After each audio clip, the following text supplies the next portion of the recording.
Labą dieną visiems. Sveikinamės vėl su jumis iš Bambinos spa studijos. Ir šiandien svečiuose turime mūsų kineziterapeutę Gretą Kalvaitytę. Ir šnekėsime labai aktualią, rimtą temą, galbūt ne visai plačiai visuomenės daliai, bet šeimoms, kurios augina vaikus su cerebriniu paralyžiumi. Labai džiaugiamės, kad plečiasi mūsų paslaugų spektras ir turima baseinų, visas turimas naudas mes galime panaudoti ir išnaudoti ne tik kūdikių plukdymui, ne tik mokymui plaukti ir pramogom, bet taip pat padėti ir vaikams su fizinė negalia. Taigi šiandien šnekėsime su Greta, kuri dirba Vilniuje ir dirba su vaikais su cerebriniu paralyžiumi, priima juos vandens terapijai, labai daug komunikuoja ir dirba su šeimomis apie šias paslaugas, apie tai, ką mes galime pasiūlyti tokiom šeimom, kaip galime išnaudoti vandenį, kad padėti tokiem vaikam, kokį rezultatą galime gauti iš mankštų vandenyje ir išvis kaip jos vyksta, kas ten per procesas. Tai Greta, ačiū tau, kad tu prisijungi, kad šiandien pasišnekėsime šią temą.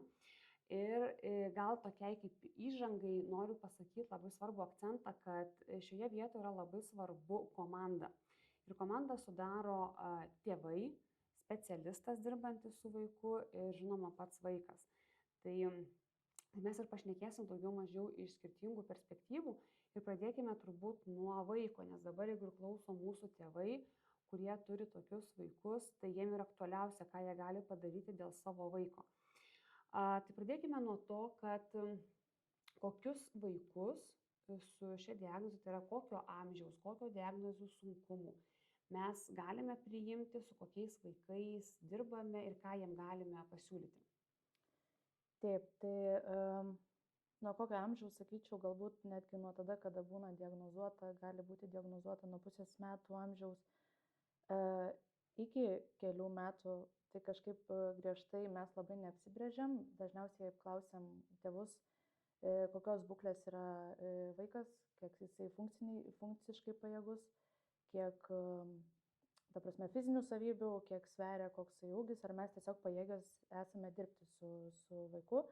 Jeigu viskas tvarkoja, mūsų baseinas Vilniuje pakankamai didelis ir mes telpam tikrai, tai turime 10-mečių, tai manau toksai iki 12 metų galbūt toksai tarpas. Čia intarpas, kad šios paslaugos teikiamos Vilniuje ir Kaune lygiai taip pat Kauno baseine mes taip pat priimame tokius vaikus, tai aktualumas temos yra visiems miestam. Taip, pašnekėkime apie diagnozės sunkumus. Cerebrinis paralyžius gali būti turbūt vos matomas to nežinančiam žmogui, ar ne, kad vaikas jį turi, iki labai sudėtingų būklių. Kaip vyksta darbas su tais skirtingom diagnozės sunkumais? Taip, tai paprastai pasakysiu, kad suprastų visi, kad gali būti paralyžiuota viena ranka, viena koja arba, ta prasme, kairės pusės ranka ir koja ir dešinės pusės ranka ir koja ir gali būti paralyžiuotos visos 4 galūnės. Tai šitos konkrečiai diagnozės sunkumas yra tame, kiek turi vaikas paralyžiaus ir kiek yra įtempti raumenys. Bet dažnai šalia šitos diagnozės eina labai daug ir kitų diagnozių ir gretutinių diagnozių, kas pasunkina šitos diagnozės.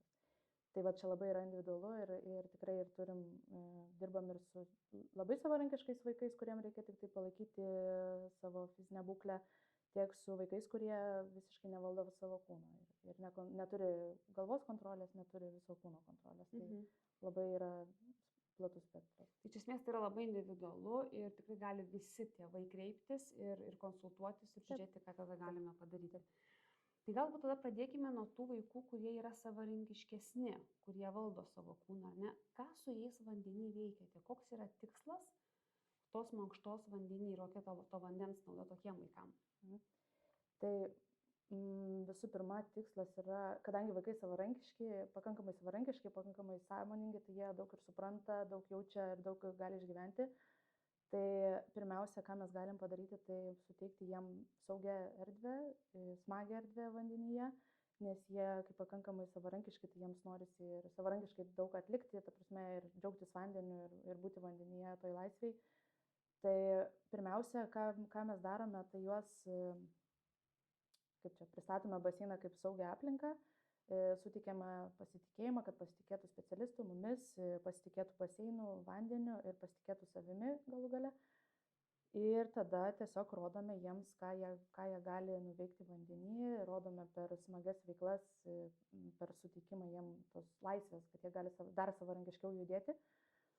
Tai sakyčiau, kad galbūt toksai pagrindinis tikslas yra sukurti gerą nuotaiką jiems, kad nebūtų kaip darbas, bet kaip pramoga labiau, bet tuo pačiu jau tas buvimas vandenyje, kaip aš sakau visą laiką, kad jau jeigu geros nuotaikos pabūni vandenyje, jau vanduo padaro savo darbą ir tos fizikinės vandens savybės suteikia didelę naudą raumenims, visam atsipalaidavimą. Ir atsipalaidavimą, jeigu vaikas nori to. Jeigu vaikas nori taškytis ar plaukioti, tai mes neversim jo atsipalaiduoti, neguldysim vandenį, kur galbūt nesaugiai jis jaustųsi. Bet, kaip sakau, jeigu nuotaika gera, tai kūnas savaime atsipalaiduoja, tada tos įtampos išsivaikšto. Šitie vaikai, kurie turi šią diagnozę, jie bet kokiu atveju turi labai daug mankštų, turi labai daug fizinių terapijų vairiausių, ar ne?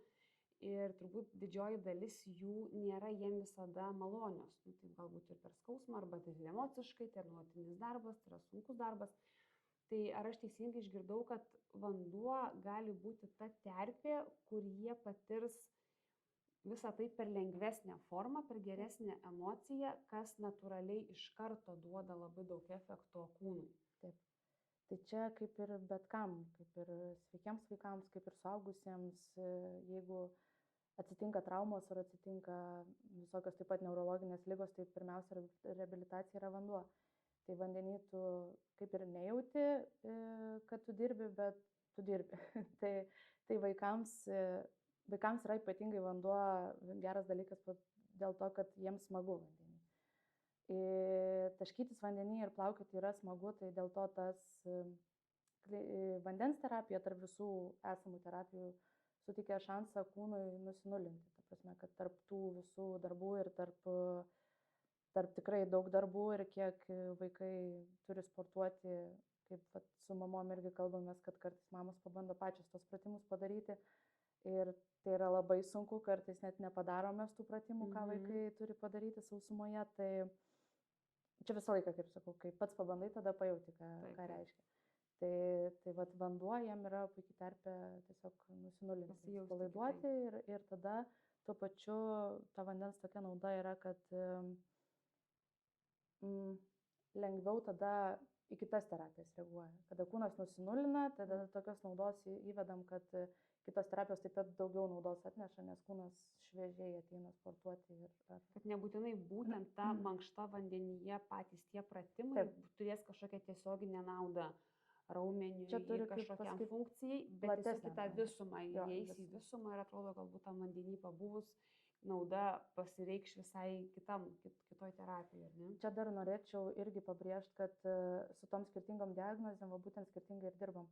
Kas yra savarankiškesni, tai jiem tokio daugiau smagumo, jie daugiau savarankiškesni ir jie patys dažniausiai parodo, ką jie nori veikti, jie paima priemonę, pasiema savo, paduoda man ir mes kartu darom, tiesiog toksai smagus laiko praleidimas, kas aš manau, kad labai puikiai įsiveda jų tą visą rutiną darbo ir reabilitacijos, kad jie turi tą vieną dieną per savaitę, kada atvyksta papramogauti ir tiesiog jiem baseino diena, jie kartais pietų miego nemiega, nes laukia baseino, o tie, kurie turi mažiau tos kontrolės, tai mes būtent per šitą klinikinę vandens terapiją, jau galima tai konkrečiai pavadinti, mes atliekam kitokius judesius, ta prasme, plukdymą tokį, kad jiem kitaip nusinulintų. Tas kūnas jau grinai fiziškai nusinulintų, atsistatytų įtampos. Tai labai daug priklauso ir nuo šitos diagnozės būklės.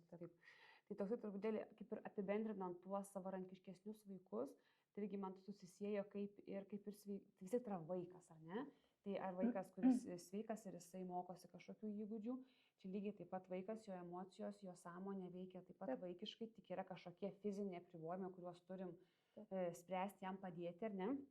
Bet vis tiek kaip ir visiems vaikams visur reikalinga yra žaidimas ir gera emocija. Ta prasme, per jie nėra suaugę, mes net ir suaugę turbūt negalim vien iš griežto ritmo, griežtų struktūrų viską daryti, irgi reikia neatsipalaiduoti. Taip. Gerai, dabar tada pereikime, jau kaip ir pradėjai truputėlį šnekėti apie sunkesnius atvejus. Kas ten vyksta vandenį, kokie tikslai ir prasmė tame? Taip, tai vat čia labai turiu pasidžiaugti, kad mokomės ir praeinam mokymų daug ir turim lektorių ir gilinamės į šitą būtent būklę, kad kaip ir savo specialistui palengvinti darbą ir taip pat ir suteikti naudą didesnę vaikams ir galiu pasidžiaugti, kad turbūt Lietuvoje mes vieninteliai šitaip dirbam. Tai labai didžiuojuosi ir su sunkesnių būklių ligoniais ir vaikais mes darom klinikinę vandens terapiją, tai reiškia tiesiog pasitikim specialisto rankom, ta prasme mes dirbam tik tai su savo rankom ir tik tai su vandeniu, tai nenaudojam jokių papildomų priemonių ir būtent vandens pagalba, srovių sudarimo vandens pagalba, tai visas tas darbas vyksta. Tai šitie vaikai, jie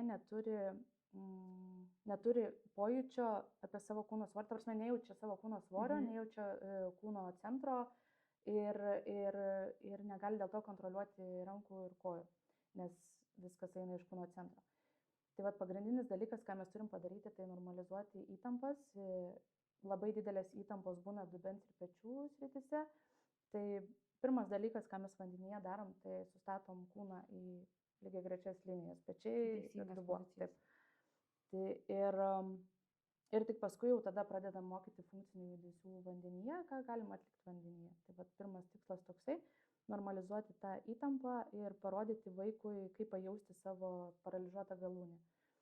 Tai ar tai vyksta kažkaip kitaip, būtent, kaip kiek aš girdžiu, būtent vandens pagalba galima tai padaryti, nes turbūt jeigu vyksta mankšto salėje, tai jau vyksta visai kiti principai, ne? O būtent vandens pagalba gali tai išgauti jausmą, kad tas vaikas gali pajausti savo kitaip pajaustas galūnes, tą savo kūną, ne? Na, sausumoje vis tiek yra daug skirtingų tų metodikų, kaip tą pajausti, o vandenyje, ką mes taikome klinikinę vandens terapiją, tai ten būtent vandens pagalba dažniausiai iš šono tai gali atrodyti, kad mes nieko nedirbame, kad mes tiesiog stovim su vaiku vandenyje ir, ta prasme, nieko nevyksta. Bet iš kitos pusės mikrojudesiai, lėti judesiai. Taip, ir tas teisingas sustatymas kūno padėties į vietas. Ir tu vandenyje tu gali tiesiog plūduriuoti, bet tu vis tiek širdis plaka, tu kvėpuoji, vis tiek sudarai vandens judėjimą ir vanduo su savo, kaip minėjau, fizikiniam savybėm daro tą darbą. Tai čia bet kokiu atveju, kaip ir minėjau, kad buvimas vandenyje visą laiką yra į naudą. Tai būtent per šitą metodiką mes vandens pagalba ir sustatom kūną į vietas tada ir kartais ir po pusvalandžio pasimato tas rezultatas, kada vaikas jau kitaip pasijaučia. O kaip tą rezultatą jūs pamatote? Vaikas, jeigu jisai yra vėlgi įvairių, ar ne, vaikų, kurie net nekalba įvairiai, bet kaip tą vaiko emociją pajaučia to vaiko, kuris negali pasakyti, negali iškomunikuoti, ar ne? Taip, tai šitie vaikai turi savo komunikacijos būdų. Tai asmeniškai aš į akis žiūriu ir žiūriu į burną, ką bando artikuliuoti ir kaip akis reaguoja. Tai dažniausiai, šiaip pagrinde vaikai, kurie nekalba ir nėra tiek sąmoningi, jie komunikuoja akimis. Tai būna, viską iš akių gali pamatyti, akis didelės, ar akis primerktos, atsipalaidavęs, ar žiūri į vieną šoną į kitą, ar į tave galų gale pasižiūri. Ir šypsena. Ir dar ir fizinės savybės, kad vis tiek ir atsipalaiduoja, ir vis tiek tas povandeninis masažas, ką mes padarom, tai tu matai, kad jau ir kojas ištiesia labiau, ar ten ranka ištiesia labiau. Jaučiasi fiziškai tiesiog atsipalaidavimas kūne ir emocija veide.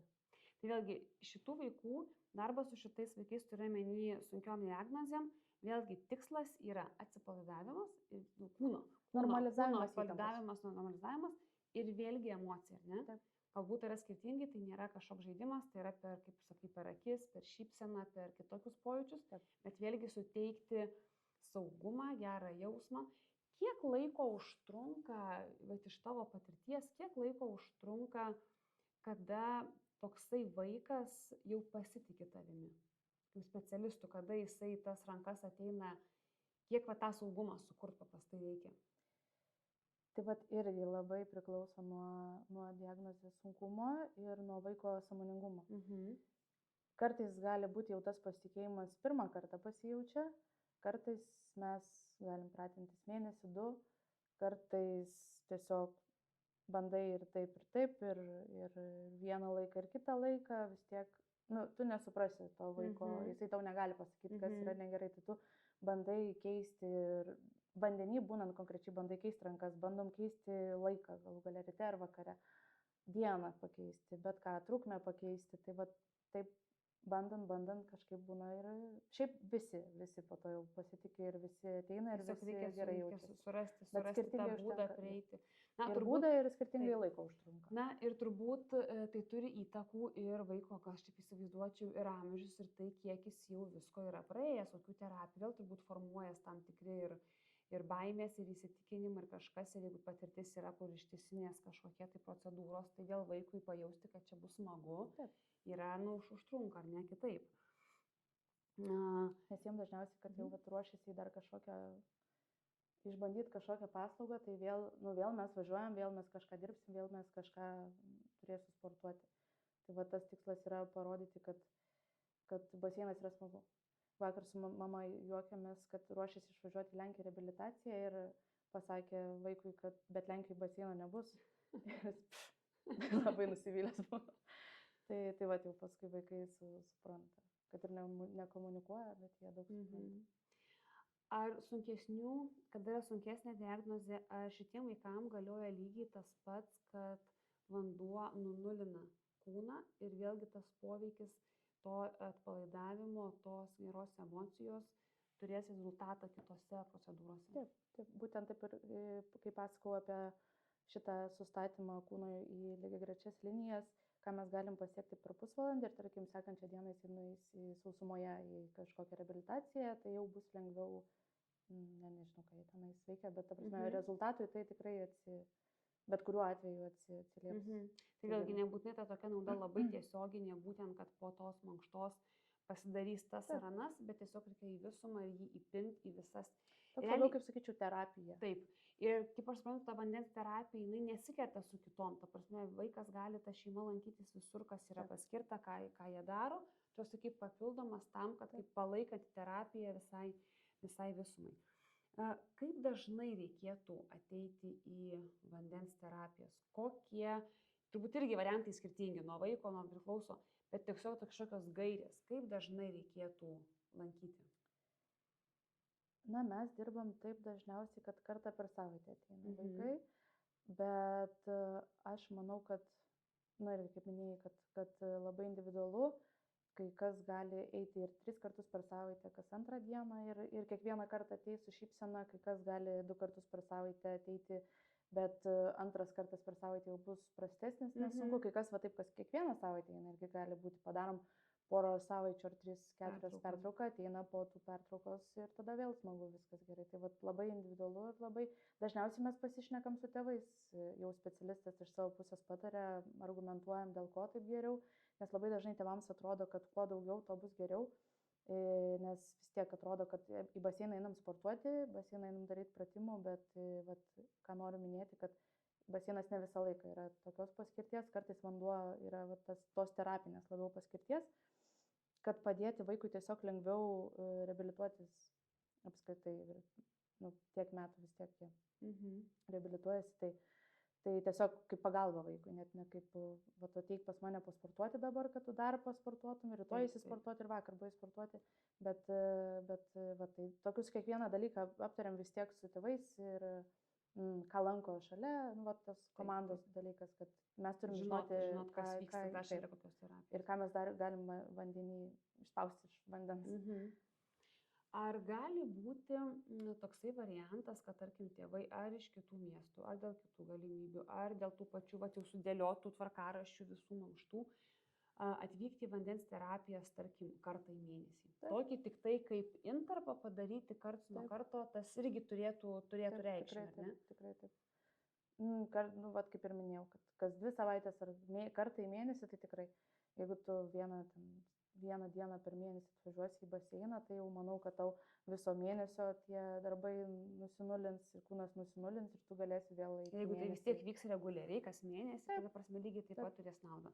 Tai variantai yra tiek ir toks gan dažnas lankymas, žiūrint, kaip reaguoja vaikas, kaip gali šeima sau tai leisti pagal visus grafikus ir visą. Nu, šiaip vis tiek dažniausiai yra tėvam pasirinkimas, ta prasme, kiek tėvai turi galimybių, gali sau leisti atvykti ir taip toliau.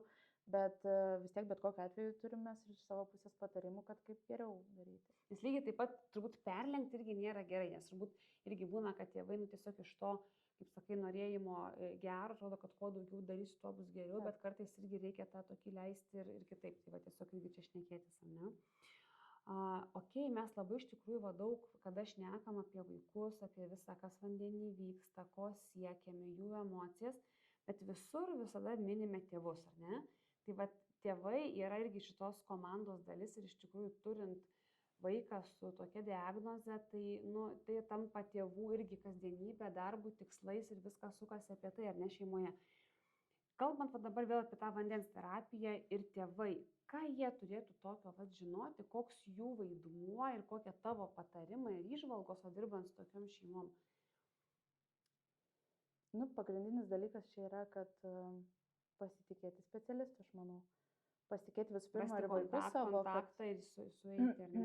Taip, komunikacija su specialistu, bet dar ir pasitikėti savo vaiku, kad vaikas tikrai gali daugiau negu įsivaizduojam ir kad vaikas nebijos ir eis drąsiai į baseiną, nes dažniausiai būna baimės, kad triukšmas ar kažkas išblaškys, ar pats vanduo išgąsdins, ar per šaltas galbūt vanduo, ar svetimas žmogus tas pats, tai kartais daugiau bijo tėvai negu vaikai.